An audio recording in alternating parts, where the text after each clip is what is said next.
السلام علیکم ورحمۃ اللہ وبرکاتہ۔ نحمده ونصلي على رسوله الكريم اما بعد قال الله تعالى اعوذ باللہ من الشیطان الرجیم بسم اللہ الرحمن الرحیم اہدنا الصراط المستقیم۔ صدر محترم، مہمانان اعظام، حکم صاحبان اور علم دین کے ہم سفر بھائیوں، آج کے اس سالانہ تقابلی انجمن میں جس عنوان کے تحت کچھ بولنے کے لیے حاضر ہوا ہوں وہ ہے مسلمانوں میں بڑھتی ہوئی گمراہی۔ دنیا کی کوئی نعمت ہدایت کا مقابلہ نہیں کر سکتی۔ انسان کے پاس مال و دولت کی فراوانی، بلند و بالا عمارت، خوبصورت رفیق حیات، نیک اولاد، الغرض دنیا کی ساری آسائشیں میسر ہوں، لیکن وہ نعمت ہدایت سے محروم ہو تو سب نعمتیں بے معنی ہے۔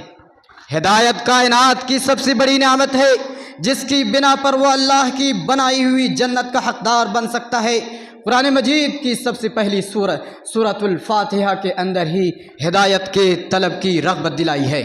چنانچہ ہر بندہ مومن جب بھی نماز میں رب کریم کے حضور قیام کرتا ہے تو اللہ سے ہدایت کا سوال ضرور کرتا ہے اور کہتا ہے اہدنا الصراط المستقیم، اے اللہ تو مجھے سیدھے راستے کی طرف ہدایت دے۔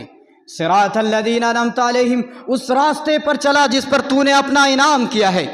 لیکن یہ امر بھی حقیقت ہے کہ ہر دور میں انسانوں کی ایک بڑی تعداد گمراہی کا شکار رہی ہے۔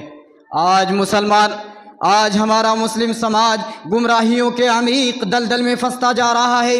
دین سے بیزاری ہمارے رگ و ریشے میں سرایت کر گئی ہے۔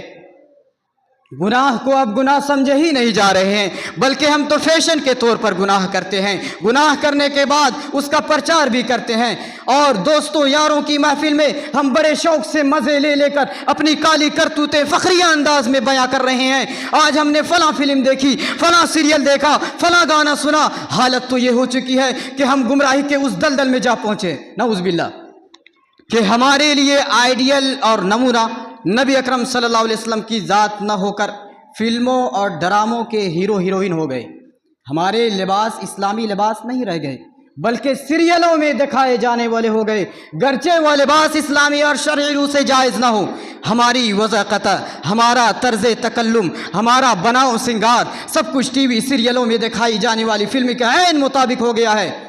ہمارے لیے آئیڈیل ڈرامے اور سیریل بن چکے ہیں۔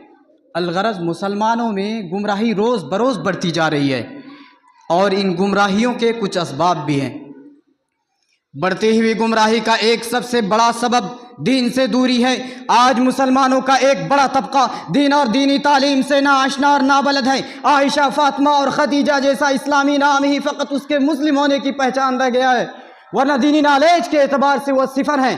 ان کو دین کی بیسک اور معمولی چیزوں کا علم نہیں، حتیٰ کہ طہارت کے اسلامی طریقے سے بھی وہ نابلد ہیں۔ اور یہی دین سے دوری سماج میں بڑھتی ہوئی گمراہی کا ایک بڑا سبب بن گیا ہے۔ ظاہر ہے اس شخص سے یہ امید آپ کیسے کر سکتے ہیں کہ وہ نیکی اور اچھائی کے کام کرے جو خود دینی تعلیم سے ناآشنا اور نابلد ہو۔ برادران اسلام، بڑھتی ہوئی گمراہی کا دوسرا سبب غلط صحبت بھی ہے۔ غلط لوگوں کے ساتھ تعلق، غلط دوستوں سے رفاقت بھی انسان کو گمراہی کی طرف لے جاتی ہے، اور یہ انسان کی غلط دوستی روز قیامت اس کے لیے باعث ندامت و شرمندگی بھی ہوگی۔ وہ روز قیامت اپنے ہاتھوں کو چبا چبا کر کہے گا یا لیتنی لم اتخذ فلانا خلیلا، اے کاش میں فلاں کو دوست نہ بنایا ہوتا۔ بڑھتی ہوئی گمراہی میں سوشل میڈیا اور انٹرنیٹ کا غلط استعمال بھی شامل ہے۔ یقیناً سوشل میڈیا اور انٹرنیٹ عظیم نعمتوں میں سے ہے، جس نے ہمارے لیے سہولت و آسانی فراہم کی ہے، لیکن ہم اس کا غلط استعمال کر رہے ہیں۔ آج ہم نے سوشل میڈیا پر حرام تعلقات بنا رکھے ہیں، گھنٹوں ان سے چیٹنگ ہوتی ہے اور تصویروں کا تبادلہ ہوتا ہے، اور معاملہ بہت آگے کو بھی جا پہنچتا ہے۔ خلاصہ کلام یہ ہے کہ بڑھتی ہوئی گمراہی کی روک تھام کرنی ہے تو ہر شخص کو اپنی ذمہ داری احسن طریقے سے نبھانی ہوگی، کیونکہ ہر شخص روز قیامت مسئول ہوگا۔ نبی اکرم صلی اللہ علیہ وسلم کا فرمان ہے کلکم راع وکلکم مسئول عن رعیتہ، کہ ہر شخص ذمہ دار ہے اور ہر شخص سے روز قیامت سوال پوچھا جائے گا۔ باری تعالیٰ کا فرمان ہے یا ایھا الذین آمنوا قوا انفسکم کہ اے مومنو اپنے آپ کو جہنم کی آگ سے بچاؤ۔ اب آخر میں دعا ہے کہ اللہ تعالی ہم سب کو اپنی اصلاح کی توفیق عطا فرمائے۔ وما توفیقی الا باللہ۔